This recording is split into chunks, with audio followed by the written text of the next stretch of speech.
It's Dennis Allen Hate Week. Grease those nipples, sharpen those metaphors, and keep chopping wood. Thomas, hit that intro. Welcome to Saints Happy Hour podcast. We never skip a drink day. Budrich wants to know how the doctor's doing. That ended. Now grab a drink and enjoy the show. All right, everybody, welcome to another edition of Saints Happy Hour podcast. As always, we are presented to you by Hardhide, Ponchatoula Strawberry Whiskey, and Chilton County Peach Whiskey. I'm Ralph Marlboro, joined by everybody tonight. Andrew, Dave, Kevin, Thomas running the show back in Poland. Thanks, everybody in the chat. I see Toxic P, Schmengi, Jerry G, Fresno Saint, Hudak Golfer, Jason Champagne, and a ton of others. Guys, thanks for joining us. On tonight's show, the Saints are having really good health. Did Kellen Moore's light training camp plan work? Whose fault is the red zone issues? Blake Groupie, anti-technology Luddite. We're going to preview Saints Bears, the hotline, and your questions as always. Thomas, people donate $100. I will drink something they have sent me. How far away are we from the Ralph Crippled Run? So as you can see, we are on a 113 now week donation streak. We have 43 weeks to go. We can make it 42. And let's look at the big board. Who won? Last week it was Oppenheimer, Tulen Hater, tied Schmengi for most MVPs with 2. But no new donations so far. So what drinks do we have? This week we have blue raspberry this week. Look at that. It's nice. And an oldie and a horrible one, Curveball barbecue whiskey. Oh, that's always a popular one. Yep. Okay. We know that one's an 8 or a 9. So Saints Twitter hates me already because they think I hate Spencer Rattler. But I think they might hate me more, Andrew, because I'm going to mention something that the first rule about Saints Saints good health is you don't talk about Saints good health. But here's the thing. The Saints are finally exceptionally healthy, and their roster feels like crap, Dave. That feels really cruel. But did Kellen Moore's light training camp plan actually work? The Saints are healthy. I mean, are we exceptionally healthy? Cite your sources here. Why are you saying this? Look at the injury report, man. Who's out? I know, but we got rid of Peyton Turner and Marcus Davenport. Like we got rid of the dead weight. Like, you know. So anyway. No, but and then didn't we used to have a cornerback or a safety or somebody who was out for the whole season? I feel like we're missing somebody. Blackman was hurt. He got hurt. Oh yeah, Julian Blackman. There you go. Right. So, I mean, I think yes, you have a point. No, the Saints are bizarrely healthy for this time of year. I guess comparatively, objectively, yes, they're. This is like how do they stack up compared to the league? More than a decade compared to the league. They're one of the least injured teams in the league. Are they? And we're terrible. This is really cruel, Kevin. Dave, who are we missing at this point? Blackman, that's it. I guess that's I'm just thinking. This is I guess. Ridgeway and Broughton? I feel like okay. There you go. I mean, whatever. You know what? Ridgeway's Honestly, back, though. He's back. Honestly, you know what, Ralph? You are right, and because you know how like they have the Waffle House scale, you know, when hurricanes, I'm serious. You know how they have the Waffle House scale when hurricanes come back, and like that's how FEMA determines how bad an area was hit by how quickly, you know, the Waffle Houses in the area, how quickly they come back, or if they ever even close to begin with. Yes, absolutely. Yes. That is a thing. Google that Waffle House scale. So you know what? I think I have a scale for the Saints. It's the Kendre Miller scale. Kendre Miller still healthy. So as long as Kendre Miller is still healthy, I think, you know what? You're right. I think this is a very healthy Saints team. I think you're right. I think you nailed it, actually. I think you should add Chase Young to that calculus as well. Yes. Well, he was missing, but he's back. So he's back. That's what I'm saying. He's back, and all of a sudden, everyone's healthy. Right. Yeah. Right. His thigh didn't explode, Kevin. I mean, it was right. You know, he had a very Chase Young game against New England. He had a bunch of almost sacks. Yeah, it was the most Chase Young thing I've ever seen. I think his PFF grade was like 86.0 or something. And he managed to get that grade without making a single play. It was beautiful. PFF, Anyway, so I think I'm sticking. They had Spencer Rattler rated higher than Drake May. I will crazy. not acknowledge PFF. It's absurd. Like, this is crazy. That's so crazy. But going back to the injury thing, Kendre Miller, that's my new thing. Lock it in, please. Copyright that. But I'll say this: the second Kendre Miller gets injured, that's the canary in the coal mine. You start worrying, because once Kendre Miller goes down, the rest of the dominoes might start falling. Kevin, is Kendre Miller like, there's a Game of Thrones reference that 4 people will get. Is he like Hodor, blocking the injuries and keeping everybody safe? And once Kendre Miller goes down, it's over and the injury floodgates will open? I like that theory by Dave. I wish there was a better metaphor. I wish there was a better metaphor than Kendre Miller as Hodor, but Hodor. It just it works. I like that reference. It works. Yeah, it works. I mean, it is DA hate week, so metaphor use is encouraged.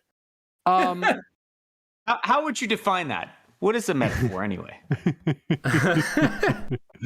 That was great. That's a top Coach 5. Do your job. That's what it's about. Top 5 DA moment. Andrew, Dave gets I'm just doing a quick Google search here, by the way, and this the AI overview from Google, which I think we can all agree is 100% accurate. Always and forever. Absolutely. The Baltimore Ravens are the healthiest team. Oh wait, no, this is 2024. No, this is not. No. Never mind. Baltimore Ravens are currently in the injury apocalypse. Yeah, no, this is from 2020. While Dave looks that up, they don't even have Lamar Jackson. Nice one. They don't have team Lamar with the Jackson most. The team with the most healthy players is the Tampa Bay Buccaneers. No, as of the most recent Week 7 power rankings, the Eagles, the Bills. I don't know. Is this where you remind me that Torshelle Simpkins is like 4th on your depth chart that you just looked up online? Speaking of injuries. Oh, this is a deception! Oh, there we go. Mute time, Tomish. No. Whoa, Oppenheimer! 50 buckaroo super chat, and I'm muting Dave. Muting Dave for 2 minutes, and you can't go anywhere, Dave. Wait, what? I was about to say that. Mute him. There you go. Dave's muted. Andrew, I have a theory. Because Fitzby, this is the best. I love this. I have a theory, Andrew. The entire vibes and feel about what, Dave? What? We can't pretend. I'll pretend we can't hear Dave. The entire. I can hear you. Maybe you can read lips or something. So here's my question, Andrew. Oh God. Jerry G wants the mute Dave for the entire show. Well done, Ralph. Well done. So here's my thing, Andrew. The entire feeling, vibes, whatever you want to call it, surrounding the Saints and Spencer Rattler specifically, it all comes down to the Saints suck in the red zone. If the Saints didn't suck in the red zone, the fan base would be almost united behind Spencer Rattler. So my question to you, Andrew, whose fault are the red zone issues for the Saints, which are borderline catastrophic at this point? Yeah, I mean, you're not going to like my answer. I think it's collective. I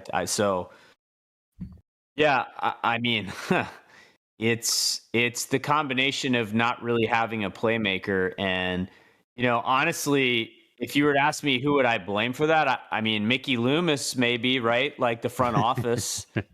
They traded up to get Olave. They drafted him in the first round. They paid Juwan Johnson $10 million a year.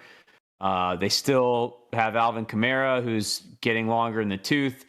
Kendre Miller's in the offense, but obviously he's injured. He's been injured a lot. They're hanging on to 2 tight ends that are just getting back, and Moreau and Taysom Hill. And the thing to me is like, okay, so like Olave and Juwan are like the guys that are consistently not living up, right? And that's supposed to be like 1A and 1B. Shaheed's more like your big play guy, but he's not really doing anything either in this offense. And so I think it's partially the front office. It's partially these guys like Olave and Juwan in particular are consistently not making the 50-50 plays. I'm watching New England on the other side of the ball, like consistently make the 50-50 plays. You got Tayshaun Boutte. Who's the other guy, the other receiver? I mean, obviously they have Diggs, but who's the other guy? Yeah. Douglas. Like they have these other guys that like I barely even know, and they're making these plays. And my kingdom for that, like none of our receivers make those plays. So I'll tell you, like big picture. So, and I think Rattler's part of it. I think they absolutely screwed over Rattler in this game. Juwan and Olave in particular, they didn't make the plays, but like we're 1 for 25 on 3rd and 8 or more. 1 for 25 this year. If it's 3rd and 8, we have a quarterback that checks it down, that can't read a defense, that can't make the throw. We have receivers that can't get open, can't make the 50-50 play. And I'm watching Drake May on the other side of the ball. It's 3rd and 8 or more, and he is converting that at will. Every time it's 3rd and 8 or more, he's converting it. He's throwing a 50-50 ball. His receiver's making the play. The location of the football is good. The accuracy is good. He's throwing it out of a break to a spot. The receiver's getting to that spot. Rattler's doing none of that. So, and look, I'm being hard on Rattler. Like, I think he's improved a lot. I think there's a lot of things I've seen. And again, like this was probably his best game, one of his better ones, and his playmakers screwed him over. Here's my thing. My concern, we knew this season was going to be a wash. I can get over a bad game from Jonas Sanker, Quincy Riley. These are young guys. They're going to have mistakes. The times where Fuaga and Kelvin Banks make a mistake, I'll get over it. They're rookies, or they're second-year players, even Kool-Aid. Like, they're supposed to make mistakes. As long as they're making plays too, I'm good. The problem is, who does this team actually have? Like, besides Eric McCoy, like I'll give you Eric McCoy, who else on this team is playing anywhere near remote Pro Bowl level? Not one. If you were to ask me who the best player on offense is and who the best player on defense is, I'd probably say Kamara and DeMario. That's like the same answer from 8 years ago. Unlike some other teams, Tulane is holding up pretty well. And a good t-shirt shop to boot. Roll wave. William Gray, TU, 20 buckaroo donation via Stream Elements. And also... what a kiss ass. And also... Sorry guys, and also an early super chat from Oppenheimer, $10 super chat with message: if Tulane sucks, don't say anything. To Dave, I guess that was. Dave, you are muted, by the way. I knew we were gonna grind through the season, and I knew we were gonna be 1-5, right where we are now. So it's all good. But I think my biggest concern is that I'm not seeing any foundational pieces. I'm including Rattler. Like, I'm not really seeing anyone on the field that I desperately want to keep next year. Kevin, we talked about it, me and you, on the post-game show. Yeah. But the trade deadline is still 3 weeks away. Basically. We have time. We have time. So here's my question.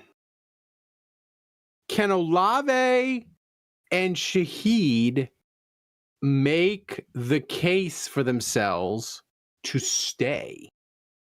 I know Olave had a bad game Sunday. I know he struggled. Everybody's yelling at him, but he's got 3 weeks. Can they make the case to stay? To stay? I feel like if I'm in the front office and I've got a mind to say we're leaning toward trading this guy, I'm sticking with that. They have to want to stay first, right? Yeah, that's true.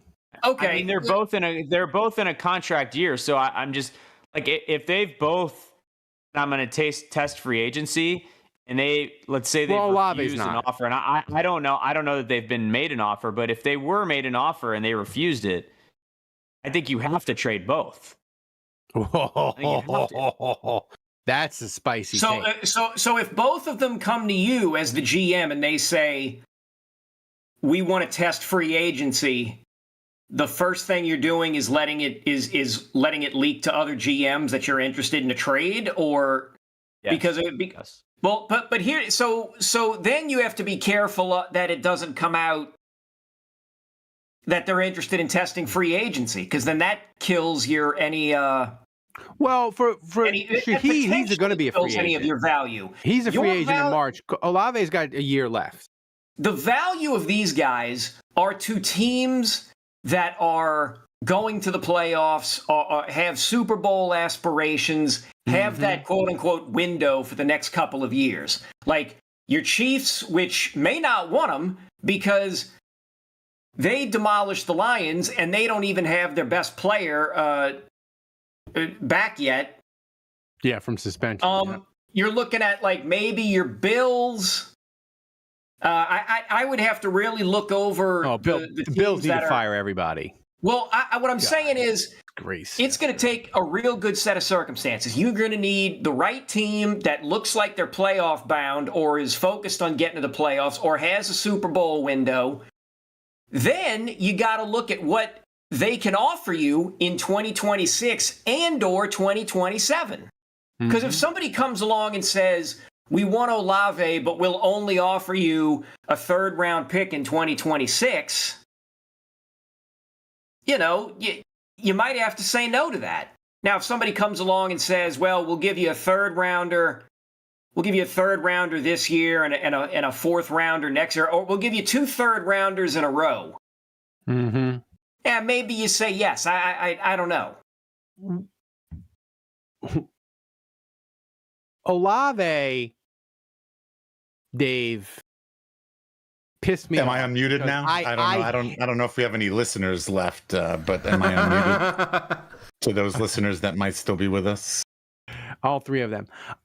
Dave, Olave did the thing that is one of the things that really pisses me off the most. He ducked out after the game. And I like when a player has a bad game, like, you got to face the music. And he ducked out. And because of that, I'm completely out on Olave. Like, get rid of him, trade him. Like, I'm not paying him to be a 1 or a 2 receiver when he has a bad game and he has bad moments in the game and he ducks out after. Nah, I'm done. I'll be honest with you. I didn't know that until you told me that. Olave, but I feel the same exact way. His contract is probably 4 years, $120 million. Oh my God. Right? What his next contract? $30 million. That he'll get from a team. Is that what you're saying? I mean, look, maybe it's a little bit less than that, but like, if you want to keep Olave, his agent knows exactly what he's going to make in free agency, and that's how the NFL works now. You make your most money in your second contract, and he's been a 1,000-yard receiver, first-round pick. So like Olave, the market dictates that Olave is worth roughly somewhere between 25 and 30 million a year. It's going to be in between those two. And usually a guy his age gets between 3 and 4 years. So if you want to bring it down to 26 million a year in 3 years because of his concussion history, that's probably still, and this would be me lowballing him because of the cap and the way it is now. Like, on the low end, it's probably 78 million over 3 years. Oh, that's probably the worst deal he's getting in free agency. If he hits free agency, it's probably higher than that. And there's just no way I'm paying that. No shot. We have no. To me, like, no trading Olave is a must. It's not a maybe. It's like, goodbye, get him out of here. Like, second round pick is probably what you're going to have to settle for. Maybe you get lucky and a team like the Chiefs or the Bills gives you a first because it's going to be in the low 20s, and you settle for that. Shaheed to me is different. Like, he's not going to command as much. He's going to be expensive, but to me, that's a guy where you make him an offer right now. And you tell him, look, like, we'll pay you just around market value for what we think you're worth in free agency. Maybe, you know, Mickey tends to lowball a little bit. He'll put his number out there. And Shaheed takes it or he doesn't. If he doesn't, I think you have to trade him too. Kevin, final thing on this trade thing. And, you know, last year for Lattimore, the national media was like, there's no way. When you crunch the analytics and blah, blah, blah, he's a 5th round pick. That's what the Saints can expect for him. The thing was, Washington really wanted him and the Chargers really wanted him. So his market got red hot and he was hurt.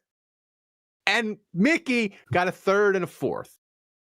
I'm not asking you to give me like a prediction on exactly what the Saints will get for him if they move him. But do you think the market for Olave will be potentially as good as the Lattimore market was, with multiple teams seriously interested? 3 and a 4? You might you see, because I'm a trade down guy and I just like my draft picks, especially in those mid rounds. You might be able to sell me on that. Listen, if somebody comes along and offers a 2nd for Olave, unless it's somebody in the division, you're going to have to talk me out of signing that deal or agreeing to make that trade, I should say. A 2nd rounder. I would like to hope that we can get a 2nd rounder. My fear is that Loomis would just accept a single 3rd rounder. I don't think so. I don't know. I think we can get a 3rd this year and either a 4th or a 5th next year. Because listen, 2027, the Saints still need picks as well. Would you, like, obviously next year is worse off, but 2027 we still need picks. Would you, Andrew, final thought. If Buffalo offered you just a 2nd, but the Steelers came along and the Steelers have 12 picks for next year, and they were like, listen, we won't give you our 2nd because we only have 1 2nd, but we'll give you both 3rds or a 3rd and a 4th. What would you rather? A 2nd round pick or a 3rd and a 4th? 2nd round pick. Yeah, I mean, we're talking about a top 64 player. You know, a 3rd round pick is a top 100 player. You know, so yeah, maybe if you're lucky, it's a top 80 player. But yeah, look, best case scenario, a 3rd round pick, it would be in the 80s. You know, maybe 70s. Best case scenario, and I think 15 picks. 15 to 32 slots is a big difference. So, yeah, I would prefer the 2nd round pick. Yeah, it would be a bummer to get a 2nd round pick for Olave. And I'm being honest. Like, I don't know that we can get a 1st, based on his contract and concussion history. But, yeah, I don't know. It would be a bummer. It would be a bummer to get a 2nd for him. And again, I kind of go back to the reality that, like, I don't want to offer this guy a contract. So the alternative is he's walking away and you get nothing, right? So you got to get something. Well, you could get, in theory, you could get a 2028 comp 3rd round pick. Dave, I hate. Don't threaten me with a good time. To give you credit, but I think you did some of your best investigative reporting since you did the Junior Gillette beach collage. In the dome. Yes, Thomas, this is very difficult. This is very difficult. Play the video that Dave got in the dome, Thomas. Blake Grupe is shunning all modern technology on game day to solve his kicking problems. They turn off the video boards now when he kicks. He has EMP in his leg. He was perfect 5 for 5. Including 4 field goals, 1 extra point. So, Dave, does Blake Grupe becoming a Luddite and shunning all technology, does it make you want to better yourself and turn off your cell phone for long periods of time? No. Well, I have always wanted to turn off my cell phone for long periods of time. Regardless, that has nothing to do with groupie. I hate how we as a society have relied on these things, myself included. Oh, Dave getting expect that. Yeah. Okay, but Boomer. No, yeah. Hey, you call me whatever you want. I'm not offended. Just to for those people that aren't watching and for those people that need a little bit more background, I noticed that this week, I don't know if it was happening last week. I feel like maybe it started last week and I just wasn't paying close enough attention. But what I did notice this week is that when Blake Groupie, and I it's working, I would say, because like you said, he went 4 for 4 plus the extra points. But what they are doing in the Superdome now, when Blake Groupie has any sort of kick, and I've noticed this for field goals and for extra points, they will shut off the entire large video board, and they also shut off any of the digital advertising on like the ribbon digital screens in between the sections also, and they just go to like a very dark black on black fleur-de-lis thing, and obvious, and they only do it on the end that Groupie is facing and he's kicking toward. They don't do it on the other end of the stadium. So it's quite obvious that, this is something that the stadium is doing on purpose to assist Groupie with his kicking. Now, the question is I have to assume, I think we all have to assume that this is coming from Groupie. Like he has said something. He's missed a kick or missed a couple of kicks. Kellen Moore acknowledged it after the game. Did somebody? Oh, okay. So somebody asked. Oh, okay. Somebody asked Kellen Moore about the video board after the game. Yeah, and he said, who asked him? Who asked him? Who asked him? I don't know who it was. Was it Brett Martell? I know it might have been. And they just said he's like we just try to simplify it for him. We just try to simplify things for him. Right. So Andrew, but Kellen Moore did acknowledge that Groupie had but Groupie had asked for them to do this. He did. Okay, so my question, so this is where I have a problem with this is, and now I know all stadiums are totally different, but what happens when he's on the road? That's right. That's what I was going to say. What happens when he's on the road and you don't get the home cooking? It's going to be a full-on rave party on the other screen. Right. Strobe lights, seizure-inducing. Yeah, he's hoping. I don't mean another kick. I don't mean that necessarily. Although if I was the Falcons and I'm thinking of indoor stadiums because I feel like they're going to have. Because I think they're going to have a similar setup. But if you've got screens to face, on your end zones, and now that this is out there, I could definitely see them not playing like straight up strobe lighting and that kind of stuff. But, I think they could come up with something that would be more distracting than something else. If you're the Bears and you know that Blake Groupie likes no technology, likes it dark, dark room and all that. Like, what would be the funniest, most distracting thing you could throw up on the Jumbotron in Chicago to try to make him shank a kick? I just said it in the chat. They're going to play a montage of all his missed the field goals. Yeah, I like that. Yeah, showing his past failures. Oh, right. Yeah. Oh, that's a good one. I was going to date myself and say that they should go full basketball and show like psych outs. That's great. Yeah, that's great. Classic. Mine's, I guess, a little bit, a lot less, or I should say, mine is a lot tamer than any of those suggestions.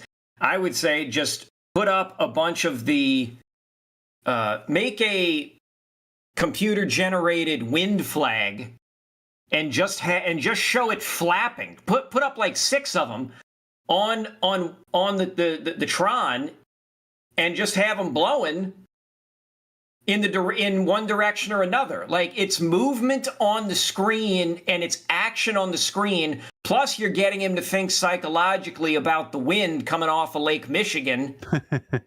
So you've got an extra factor. Like, listen, it could be perfectly still coming off Lake Michigan. Yeah. I'd still be throwing that out there and making him look at it. I mean, I think Your sister's I think going out with squeaks. Well, look, let me ask this. Your boy Alan in the chat said that they should show Ralph's OnlyHands account on the screen. Damn. Well done. Well done. Caused me to miss. I mean, I can't. Have you ever heard of this before? Like, I have never heard of a kicker, Saints or otherwise.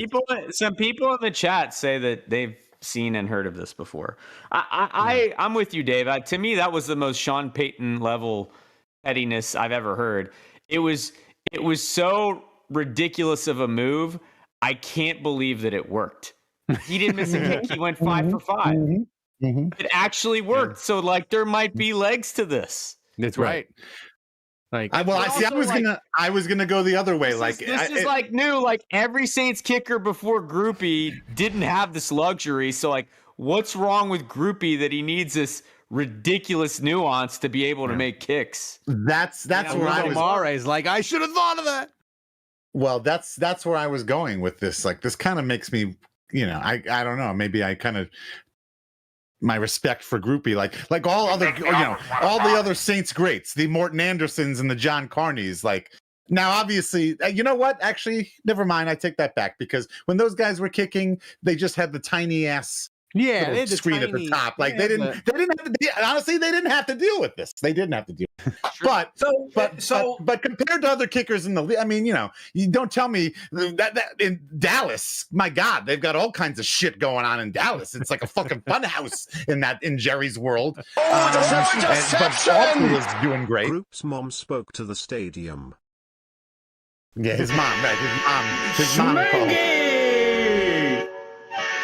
Our Canadian friend taking us over the edge. I'm just going to assume we're going to do the barbecue. Groupie's mom is probably young enough to be our daughter.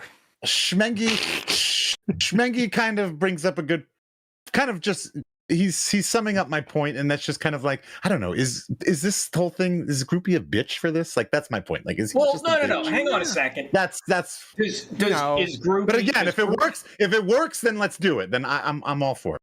I'm all for it. Does Groupie have OCD? Does he have ADHD? Is it something like that? That's going on with him. Oh, hey, look, we got the puppy on the screen. He's a little fluff ball. That looks like a squirrel. I think Groupie needs to, like, now that it's worked, he needs to take it to the next level and be like, no, we need to dim the lights. I need to have some soft music. Like he needs to keep raising the stakes. And as long as he keeps making the kicks, we'll be like, it's fine. He wants lavender smell and candles. Barry White. Dim the music. Yeah. Dim the lights. Play Barry White. Yeah. Like as long as it works. All right. I'm wondering if he's wearing the little, It's possible he could also be one of those anti-electronic signal guys, and he's wearing like the wristbands that everybody was into a few years ago, or like he's got those gold cards that look like oversized computer chips that are supposed to block waves. But did we just hit the shot? Did we just hit the shot threshold? Yeah, we did. Ralph has to take a shot. Didn't you hear that soundbite? Oh, deception! Oh, wait, maybe we can... Group gets the special treatment because he just turned 16 years old. It's a sweet 16th birthday present. Budridge with a $20 interception. Right, also, a few seconds earlier, Jackass with $10 tip. With donation message giving up my dime bag for Ralph. We are flipped. We are left. We're $25.40 away. So really, we're $25 away. Well, here we go. 35. Jesus, my math. Math is hard. Ralph taking it down. Nothing out of the math. We know that's an 8. Go ahead and make that an 8. Nah. That barbecue, man, it is rough. My chest burns like gonorrhea on a cheap whore. The problem, it's an 8. The problem with the barbecue. Oh, it is an 8. All right. It is. The problem with the barbecue shot, Kevin, is it's not designed for human consumption. Like some of these, like, oh, we did the Elvis Sally, shot. I need assistance. It's blueberry. It's whatever. All those you can kind of like justify. I'm like, oh, it's interesting. A barbecue whiskey shot is absolutely disgusting. Deception! Hang on. Another one. Wow. Who that gopher hitting it hard with $35 super chat. Dear God.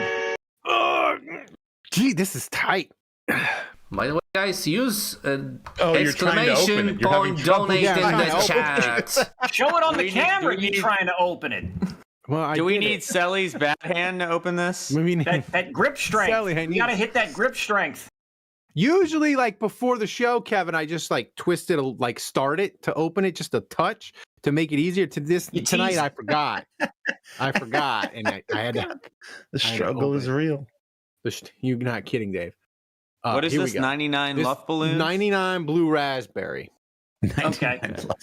Ready when Looks you like are. a basket. It looks like the bottle was made by Baskin, or the label was made by Baskin Robbins. Okay. It's a bluish color. Here we go. No whammy, no Looks like whammy, that no whammy. barbershop. Oh, that hit him good. Ooh. Two in that a little, row, like, man. head Yeah, that was shake, a jab. like he was trying to juke. But no table slam, though. A little bit of cola. It's the back-to-back. It's the back-to-back ones that make it hard. You know? Yeah, thanks, who that go That's first. a score there, Ralph. That's what makes it hard for you. 7-9. Whoa. Wow. Ralph, Because of back-to-back. doing them back to back is what makes it hard for you. Yeah. The Marantz is next. I mean, the It's like boom, Malort. boom, The Malort. Marantz. The It's Marantz. like back. The Marantz is dead. The Marantz drink. The Whoa, Marantz is the gone. Marantz goes into the graveyard? No, the it's Marantz- not gone. The negative sound Oh, the effects from the negative Marantz are gone. The Marantz is Alright. in the behind the scenes realm. All right. So, Thomas Jonesy donated a free gold membership. We got to give it away. We said predict the score last week. So, we got two people that came closest, right? So, we're going to give that away right now. So, let's get to that. Yeah, only two people got the memo and posted the prediction of the Saints Patriot game. Stay ready. on the- You can get free stuff. So that was Rosenfield 10, who's in the chat with us, I think, and Goschak. So I made it so Kevin doesn't bitch about it. Many No, fields. that's good. That's how it instead should of two- be. Instead of two. Let's roll it. Let's roll out Ralph's face. See who's lucky. And oh shit, it was close. But Goschak is the winner of the gold membership. 1 year annual.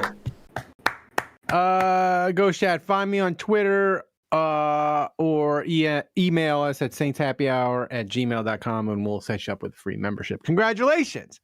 The free membership is awesome, but I'll also tell you what's equally as awesome is Hard Hide Ponchatoula Strawberry Whiskey. It is a strawberry flavored whiskey blended with aged wheat whiskey, American light whiskey, Cocktail and Sons, strawberry and lemon syrup, fresh strawberries from Jonesdale Farm in Ponchatoula, Louisiana. It's 86 proof. The whiskey is blended and bottled at the Sugarfield Distillery in Gonzales, Louisiana. You can pick up a bottle wherever fine spirits are sold in Louisiana, Mississippi, Texas, and Tennessee. To learn more and to find a location to get a bottle near you, go to hardhidewhiskies.com. Hard Hide Ponchatoula Strawberry Whiskey, supporting Saints Happy Hour all football season long. So support the people who support the show. Grab a bottle of Hard Hide Ponchatoula Strawberry Whiskey today. All right. So, Dave came up with a great segment. Thomas, debut it for the people. All right, let's debut it. Gen Alpha. Wait, you did a Word of the Why does everything have to, why does never mind. So, Dave, ominous. this is another one of your babies, like the hotline. Yeah, The I Gen got one. Alpha I talked word to of my the son. week. Yeah, wait, I And got that one. I is talked to my words son. that the kids like to use that we old people don't know. And Thomas, what is the Gen Alpha? No, word wait, of the Thomas. week? No. What are you talking about? We didn't. Whoa. We did not. Oh my God. we didn't actually decide on what the actual official one was going to be for this week. You did? This is the first week. I picked it, and then next week you can pick it, and then Andrew can pick it, and then Kevin. That's what we're doing. Okay, all right. What's all right? So Thomas, do the word. Can I ask, like, what are we? The word is in reference to the Saints' performance. Are we trying to liken it to what the Saints? No, I think. Okay, my thing is like, the important thing is the word. Like, you got to pick, and I want us to pick.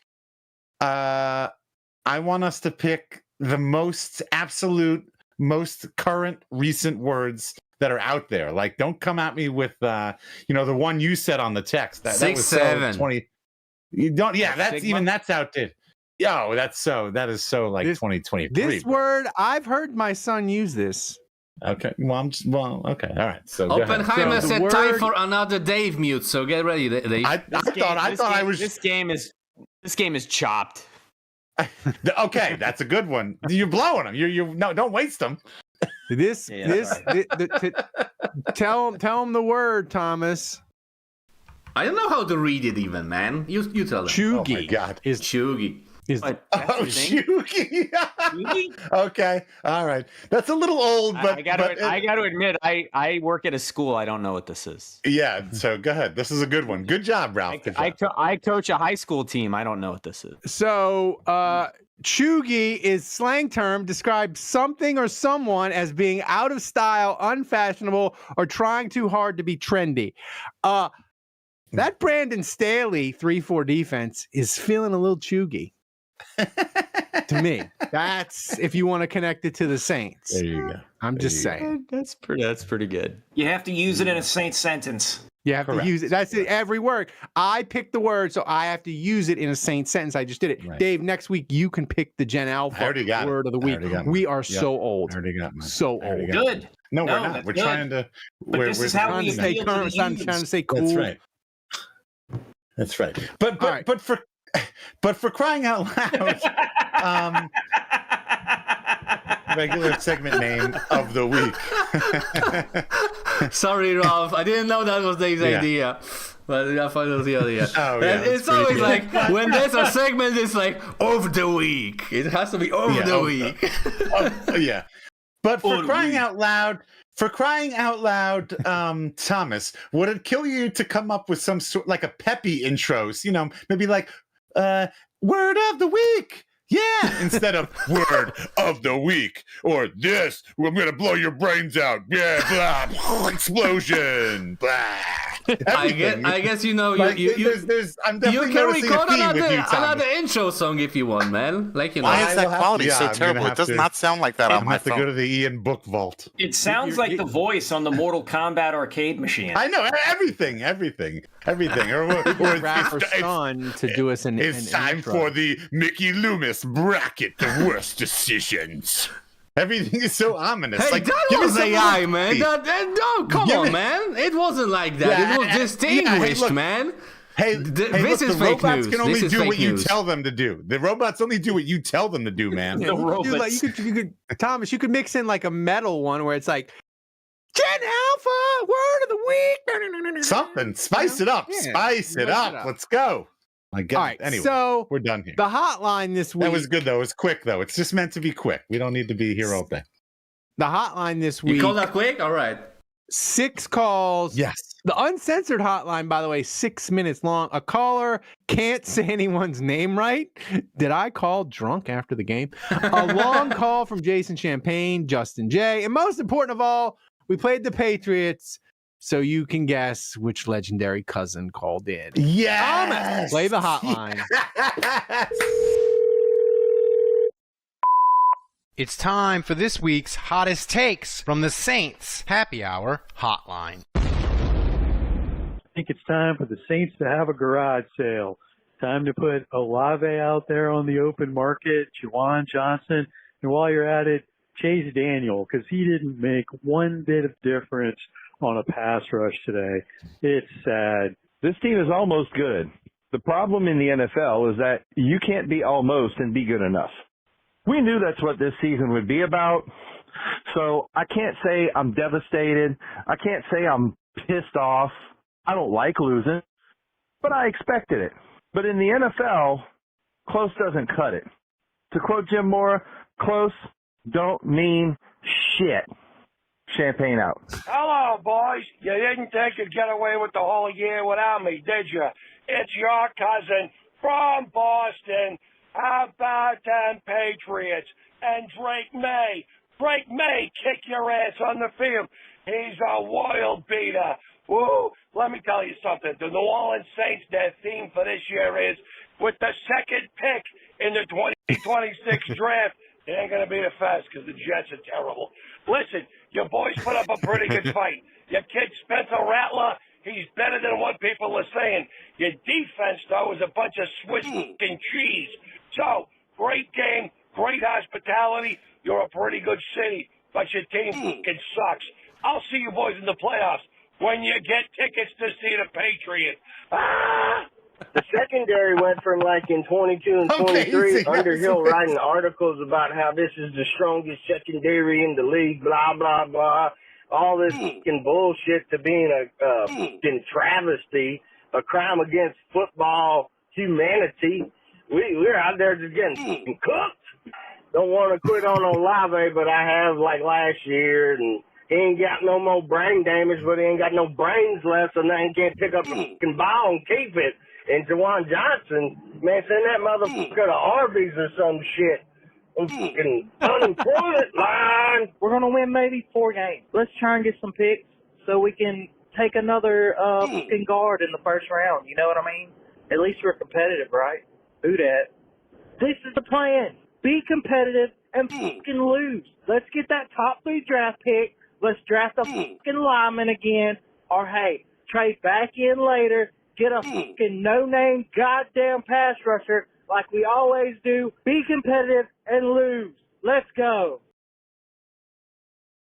I like the hotline. More Dave, more bloody and spicy version in the extended uncensored version available for our patrons. So consider becoming a patron and you can get access to that. All right. My cousin from Boston. I like the love suggestions in the chat, by the way. Your boy Alan came up with this, that he demands Lil Pear. I saw that. I was going to mention that. Right. Yeah.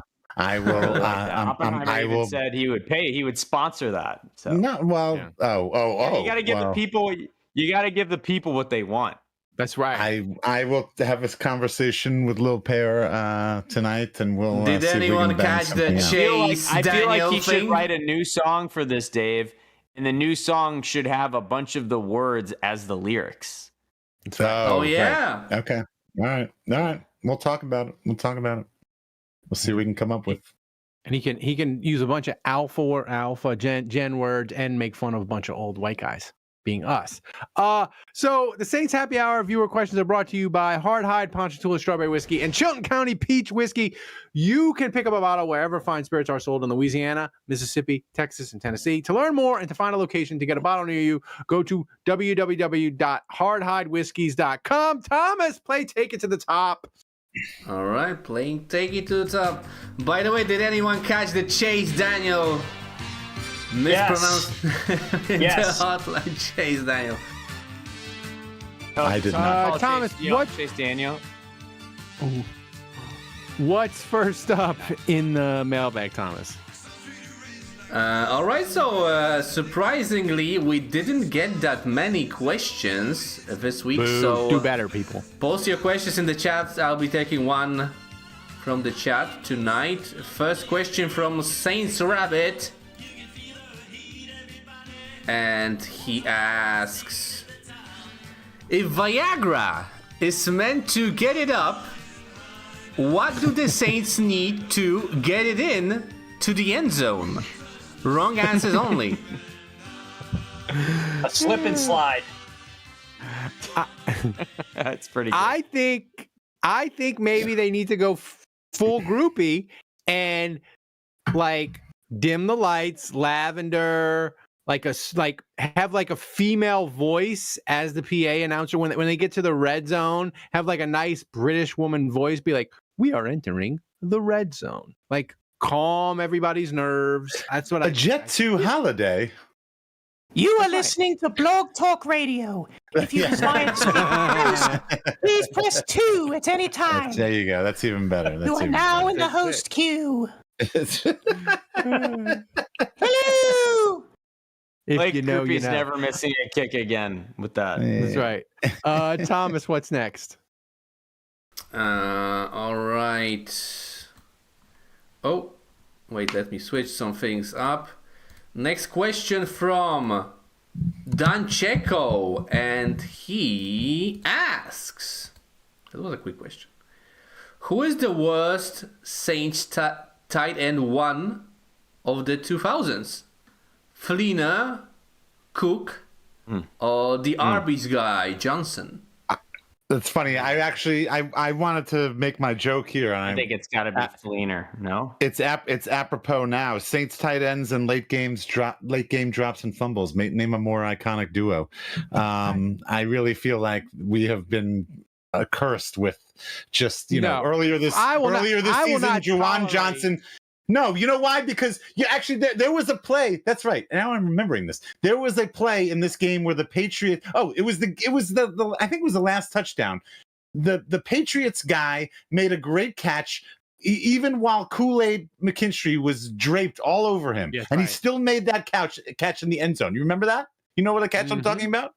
Okay. They were like, so why do we give the ball? It's like 50-50. So my point is flashback now to week 1 when Juwan Johnson had that catch in the end zone and he didn't come down with it. Okay. So compare those two and tell me how they're different. How are those two different? They're not different. One guy made the catch and the other guy didn't make the catch. They're both being paid to come down with that ball, contested balls. And that was the first thing I thought of when that Patriots guy made that catch was that guy made the catch and Juwan Johnson didn't make the catch. Okay, I'll agree with you, Dave. I bet he makes a lot less money than Juwan, too. Yeah. Of course you're going to. How could you argue with me? I challenge any of you to argue with me on that point. Right, here's the problem with that question. Adam Troutman was not listed as a choice. Exists. This question is bogus. He's the worst. Period. End of story. And I don't like this Kobe Fleener slander. In 2017, the Saints had one of their great comebacks of all time against the Redskins. Kobe Fleener was maybe the main guy in that comeback. He had 5 catches for 91 yards, including 4 in the fourth quarter. Kobe Fleener, he was disappointing and he got concussed a lot. But they paid him like $7 million. Like the Kobe Fleener slander is outrageous, and I will not stand for it. That Washington game is one of my warm and fuzzy memories of the Drew Brees era. I think Adam Troutman, Juwan Johnson I think Adam Troutman just jumped offside again and cost us another draft pick in the process. Hang on a second. Meanwhile, you watch a Broncos game and Troutman makes a great catch. You said 91 yards. That 91-yard game was just under 33% of his output in that season. He did not. He went on injured. He got injured the following week and went on injured reserve for the last 5 games of the season. Look, and I don't think he played again. No. How many tight ends can say they intercepted Matt Ryan though? Kobe Fleener can all of them? That. Oh, tight ends, yeah. Yeah, he literally intercepted Matt Ryan. He did that. Look, I'm not trying to say that Fleener is my definitive answer. In fact, I will defend Fleener only to say that he spent most of his good years with another team. He cashed in, came here, and just wasn't so hot. So, like I'd put Troutman ahead of him. I'd probably put Juwan Johnson ahead of him. What? One of the great what the fuck signings in free agent Saints history. When we're like, oh, they got some money. We're like, what are they gonna do? They gotta fix this defense. Nah, we're like, we're gonna sign an average tight end for $35 million. What's next, Thomas? All right, the next question from the chat. AP asks, What happens if car stands, Jameis stands, and Rattler stands were put in a giant cage match? Oh, this is a great question, Dave. I think the Jameis. I think the Jameis stands win because they're gonna be like the most motivated, and they're gonna have Jameis. Yeah, they're gonna have all of the inspirational Jameis things in their head, keeping them motivated. Obviously, the car stands. They're gonna be pacifists. They don't want to fight. Praise Jesus. Everyone with an eyeliner. And I think the Rattler stands. I think they're still trying to figure out who they are. They don't even really know. They're not even really. Yeah. They're not even sure what their identity is as a Rattler stand yet. So, Kevin, only one group of stands has an actual book written in defense of their guy. Also correct. Also Jameis correct. Stands. Also correct. I think the Jameis stands might be too old. They might be to quote their to quote their namesake, pain everywhere. The car stands. I didn't think of that. The car stands might be a little too up in their own feels, and to do anything. Or if they did try and throw a punch, they would throw the punches way too high and miss. And the Rattler stands, they would be too busy. Is that a hospital ball joke? Yes. The Rattler stands would be looking around complaining about the assemblage of the cage around them, the quality of the mat on their feet, the attire that they've been asked to wear to compete in this contest. They would be looking at and complaining about everything else and wouldn't actually take part in the fisticuffs. So you would get three groups of people that wouldn't really do much. I'd like to take this moment. I'd like to take this moment to actually highlight the tweet that you retweeted, Ralph. I saw earlier of the bathroom that was decorated with the 4 different Jameis quotes. Incredible. I'm thinking about doing that in the bathroom at the store. I thought that was one of the greatest things I've ever seen in my life. It was incredible. I think I might need on my empty wall here. I'm gonna have to put at least 2 Jameis quotes. Yeah. I mean, that's one of one's bathroom. That's gotta be. That's gotta be. Yeah. I think you're right. I think we might be onto something. But I was disappointed because somebody did reply to that, and they were like, "You missed this quote," and it was the one about how he could smell his eyeballs burning or whatever. I was like, "Oh yeah, how could you not include team that decision? One? You gotta have. Oh, if you got a wall of bathroom quotes to Jameis, you gotta have team decision on there, right? Yeah. All right. So maybe we'll increase it from 4 to 6. We'll make it a 6. 4 to 6. A 6-piece installation. 6, 7, maybe 7. What? Thomas, what's next? Don't be chuggy. Don't be chuggy. Well, all right. Wait. So okay, we're done with that. Before we move on to like the next game, we never. There's so many things that I don't. If I don't do the post game show, then I don't get to talk about shit after the game. So much to talk about. I got. Look. The bathroom line, the men's bathroom line in the dome, was out of control. It was like a 10-minute wait. And the women's bathroom line, no wait, walk right in. The Superdome, as far as I know, is the only place. Isn't that because there's more dudes? Isn't that because there's more dudes at the game than women? What do you think? Well, the thing is that they've done, Andrew, they've shrunk the men's bathroom to where you used to have like the troughs. They got rid of the troughs. You got rid of the troughs. You could fit 50. You could have 50 dudes pissing in that troughs at one time. Yeah, as soon as you got rid of the troughs, and went to the individual stalls, how do you back it up? That slows everything down. Second of all, to your point, Andrew, yes, you would think that maybe so what are you saying? That you think that there is a more male to female, that's a higher male to female ratio at a football game? Oh yeah. Okay. Yeah. So why not take that into account? Maybe put more stalls in the male bathrooms. They got it. Maybe. Hey, Dave, something had to go when they made the mega bars. You know, they made the block long bars. Something had to go. Oppenheimer in the chat. Dave likes to pee shoulder to shoulder, apparently. No, over the shoulder. With the troughs, you could pee over somebody's shoulder. You could still get in there. That's right. You just look straight ahead. You don't look to side. Everybody knows. Huge dong. Yeah, that's right. Yeah. John Foster sang the national anthem. He was on. He's my buddy's cousin who finished second in American Idol. Who's still apparently inside baseball here. Still, the guy that finished second does not have on American Idol. Does not have a record deal. They still have not given him any kind of record deal. He's played the Grand Ole Opry ever since finishing second on American Idol, and he still doesn't have a record deal. That's weird. It sounds like he's doing okay if he's playing the Grand Ole Opry. Well, okay. Well, he's also playing, the national anthem at Saints games. So I don't know. You be the judge there. The officiating. How did we not talk about the officiating? What the hell was with that call? They do the. I mean, look. Hey, thank you for the incredibly late offensive. You know what's funny was what I was thinking of when that shit in the Rams playoff game. Bill Vinovich, I'm looking at you.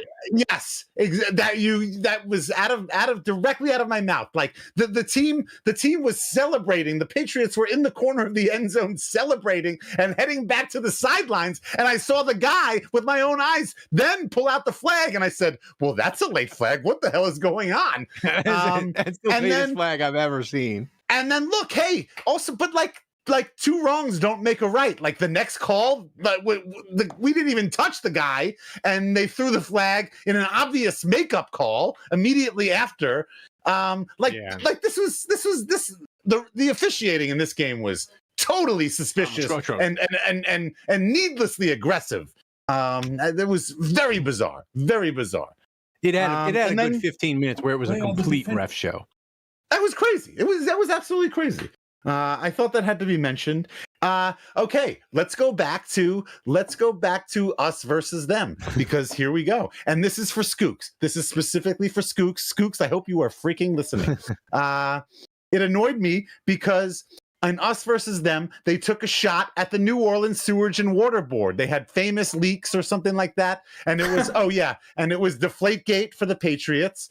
Or famous pumping issues, and it was Deflategate for the Patriots, and it was the Sewage and Water Board for New Orleans. Okay, so that proves to us that the Superdome Jumbotron crowd—they're not afraid to take shots at the city, but they were afraid to take the shot at the prisoners. The other team. They didn't. No, they didn't take the shots weeks ago at the prisoner escapees. I'm still annoyed about that. They set it up for that, and they didn't take the shot at the prison escapees. So they obviously have no problem going after the city of New Orleans. So I don't know why they didn't do that. The us versus them. My last thing is TINT Man. I had the pleasure of sitting next to TINT Man. TINT, T-I-N-T, TINT Man.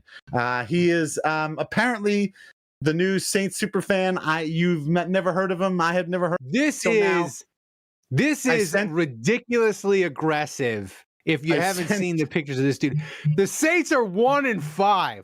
This dude is ridiculously aggressive for a 1-5 team. I sent Thomas 30 minutes ago or whatever some pictures. I don't know if he can pull them up, but I sat directly next to him, and I after the game I looked him up, and what he's wearing. Can you describe this, Dave? I can't. Yes. Okay. So he's called TINT Man. I discovered this because his day job is to put the tint, to tint your windows, not on your car, but like on your house. Like if you want to tint the windows, the display windows on your store or your windows on your house, so there's less sunlight and it's less, and it keeps the cool in. So this material that he's wearing is, I think, that material that he uses to tint windows during his day job, which includes like he's covered in saran wrap. Which includes the silver that he's got across his eyes, so he can see through this. Barely, I have to assume, because he's wearing sunglasses underneath that. So the guy is wearing sunglasses and then tinting material over the sunglasses. I have to imagine his vision is severely limited, and he never once took these off. So what was funny was that when he left, it's called dedication. it is very much dedication. By the way, also another super fan who has to resort to the clear fanny pack. I love when all these Saints super fans, they have to wear the clear fanny pack to hold all their shit. That's the funniest thing to me. It's like they put together this totally amazing, awesome, elaborate costume, but then boom, there's always that clear fanny pack. But so what was funny was when TINT Man finally left at the end of the game, he said goodbye to everybody, and he said, tell everybody you saw me. And I said, motherfucker, I could hear you coming because you're crinkly as shit, and every single movement you make is like I'm rustling a garbage bag. And it's like wild. So he had this all over this. He had these custom embroidered pants with TINT Man down the leg embroidered, TINT Man on the butt embroidered. He had shrimp boots that were completely wrapped in the silver tinting. But I looked him up afterwards, and apparently he's also a semi-talented musician who plays guitar and with a band.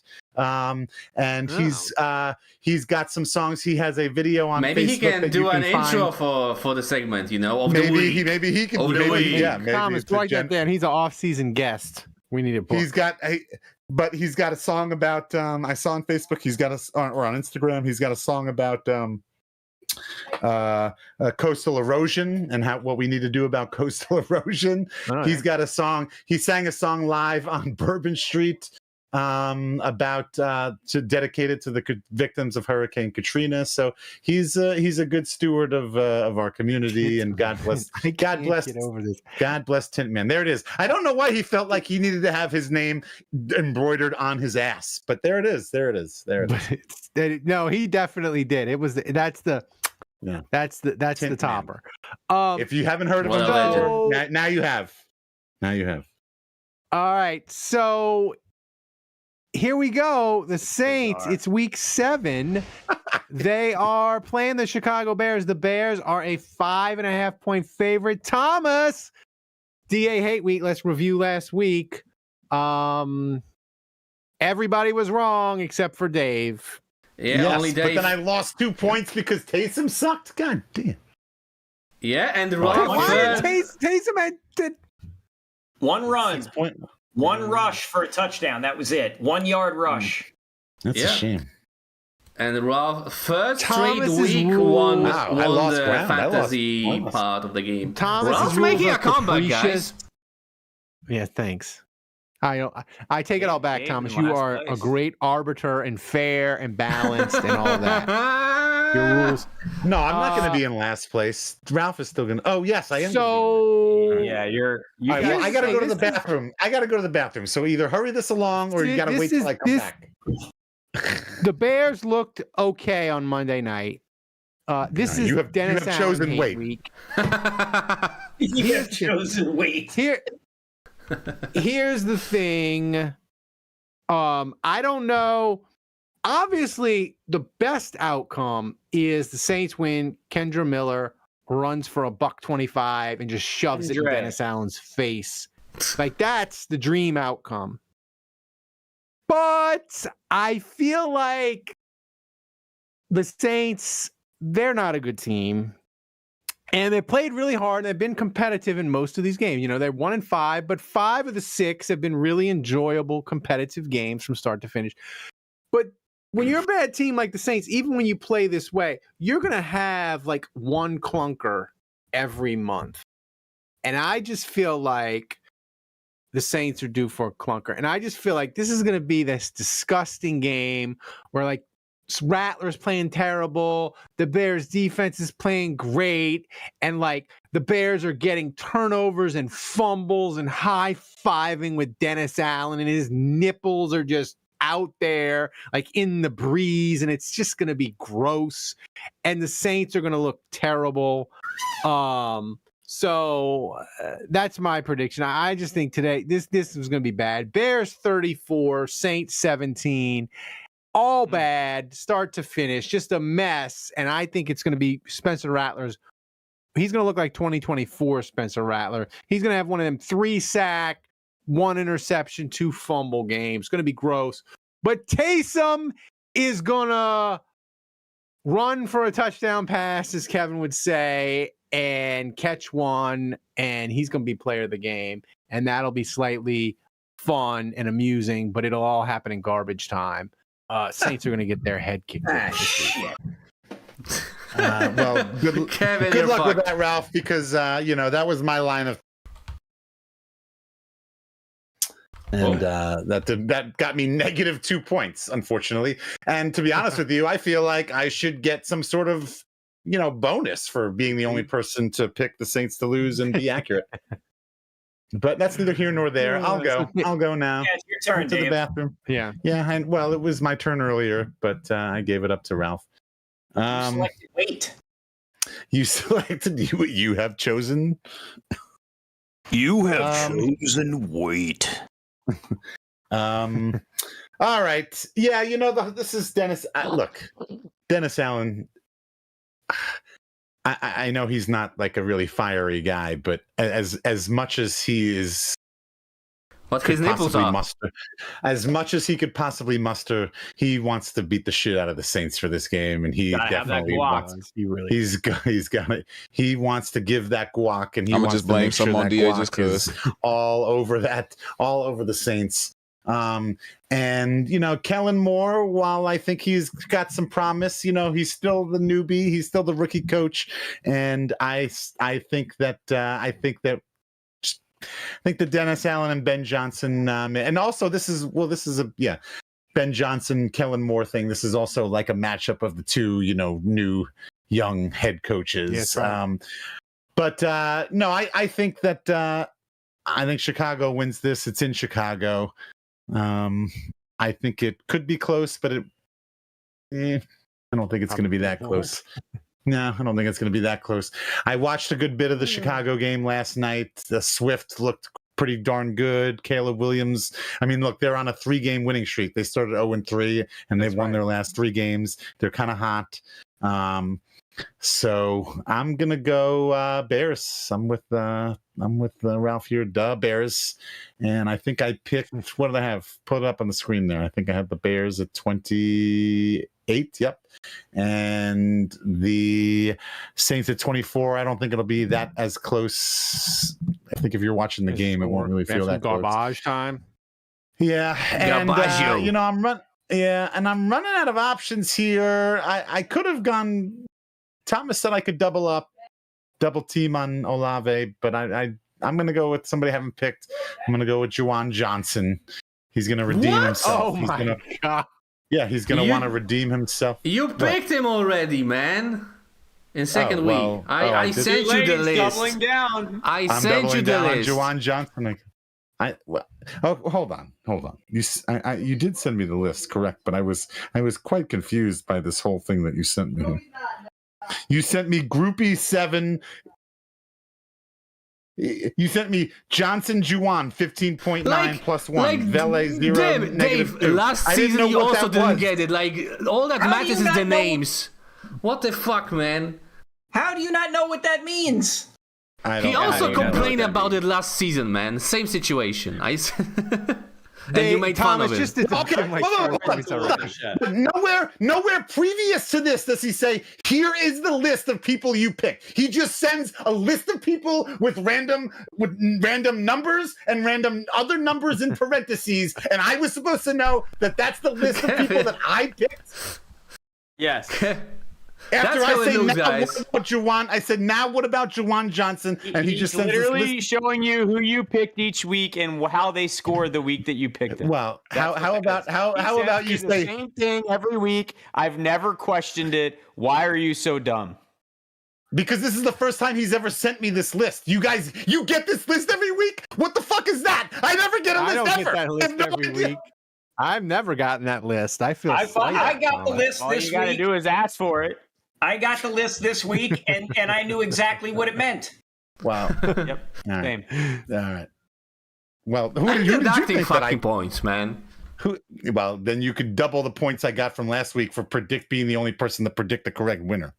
Well, that wasn't hard, man. Come on. Negative points. It wasn't hard. I was the only one to do it.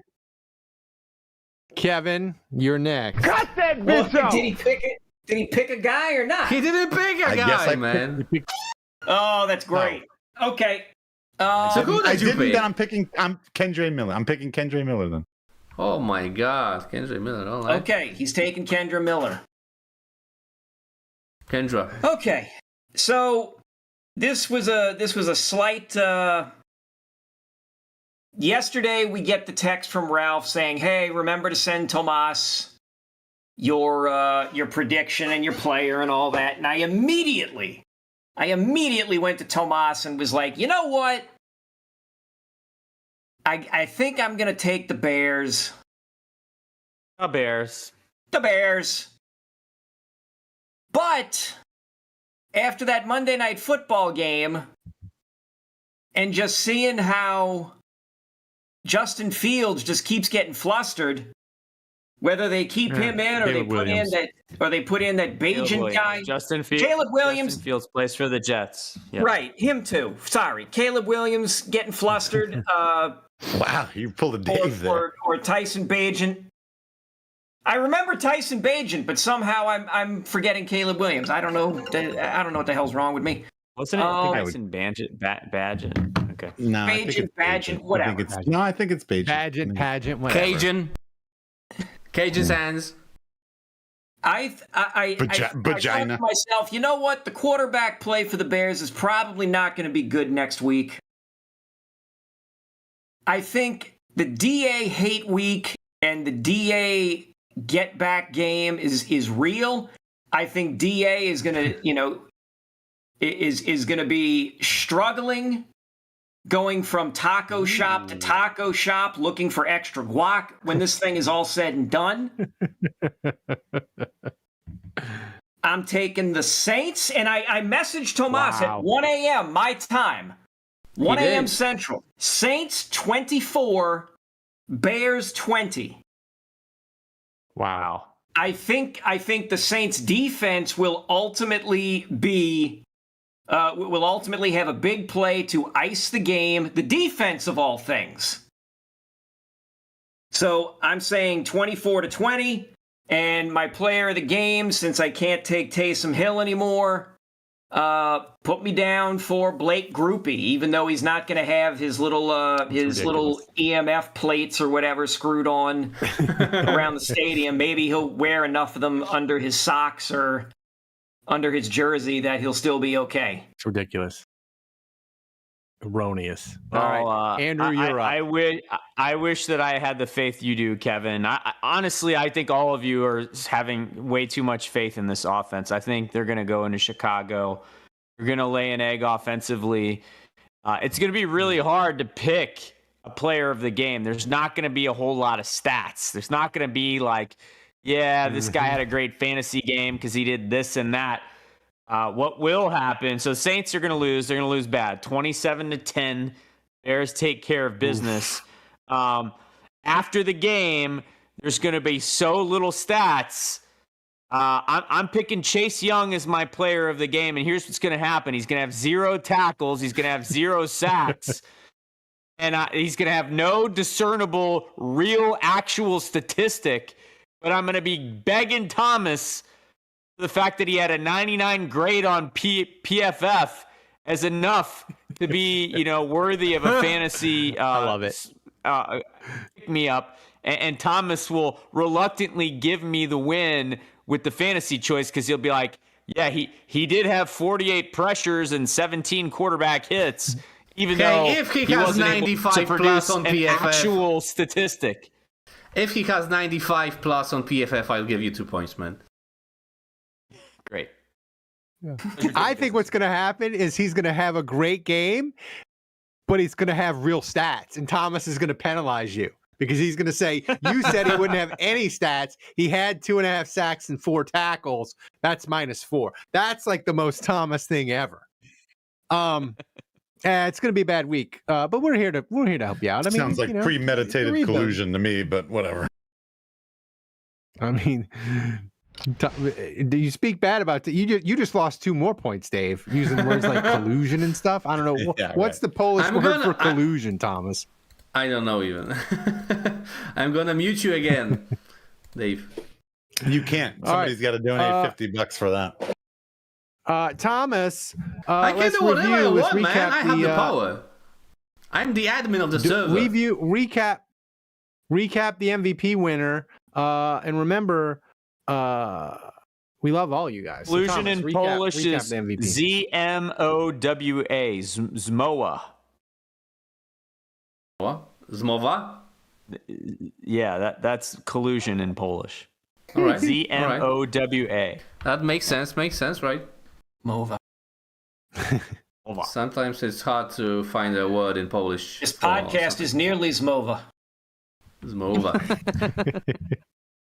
That should be easy to pronounce. Zmova. Should be easy to pronounce. Zmova. No Polish letters.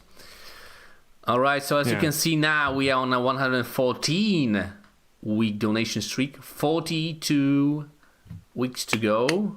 Who had that number as a saint? Andrew, that's your cue. He who should not be named. He who shall not be named. Oh, really? All right. Yep. Next week, we can make it to Camara weeks to go. Thanks to everyone. Thanks to everyone who donated. We had a few different people. Thanks to Jackass, to Budrich, to William Gray, to you, to Huda Gopher, who took us over the second goal, to Schmengi, and to the MVP, Dave. Close your ears, and eyes too. With 60 buckaroos, which is a record this season. For the third time, who is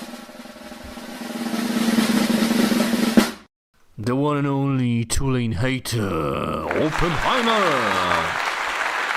Congratulations. Of the week. Thank you, Oppenheimer. You're the MVP of the week. Now that I've pointed it out, you're gonna always joke.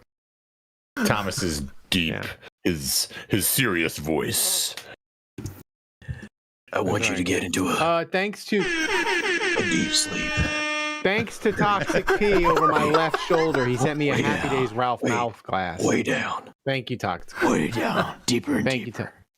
you, Total concentration. Who's playing that? Somebody hit that at random. So, thanks for watching, guys. If you enjoyed the show and made you laugh, consider supporting the show by going to patreon.com/Saints Happy Hour. Become a patron. The secret gold level is still open for 2 more days. You get a great discount, and that gives you access to all our content, including Secret Life with Tomas and my columns. You should do it before it closes. Give us a shot. Every little bit helps make the show a little bit better. And don't forget to follow us on socials, wherever you get your podcasts, for free. Thanks to Dave, Andrew, Kevin, and Tomas, the best producer on earth, running the show back in Poland. Until next time, the bar is closed.